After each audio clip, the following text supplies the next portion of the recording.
दोस्तों न्यूज़ में अहम खबर से आपको आगाह कर रहे हैं। वज़ीर आला पंजाब सरदार उस्मान अहमद खान बुज़दार की जानिब से पंजाब और बलूचिस्तान के मकीनों के लिए बड़ी खुशखबरी।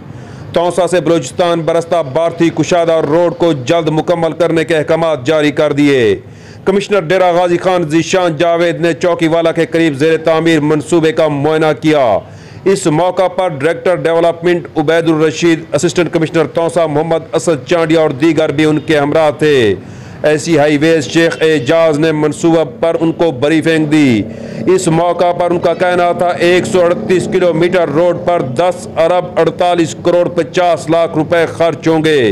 बैनुल सूबाई कुशादा रोड को 3 मराहल में मुकम्मल किया जाएगा और रोड में आने वाली रुदकोयों के लिए पुल भी तामीर होंगे। कमिश्नर डेरा गाजी खान का रोड्स की तकमील में रुकावट बनने वाले बिजली के पोल्स को जल्द दूसरी जगह मुंतकल करने के अहकाम भी जारी किए गए।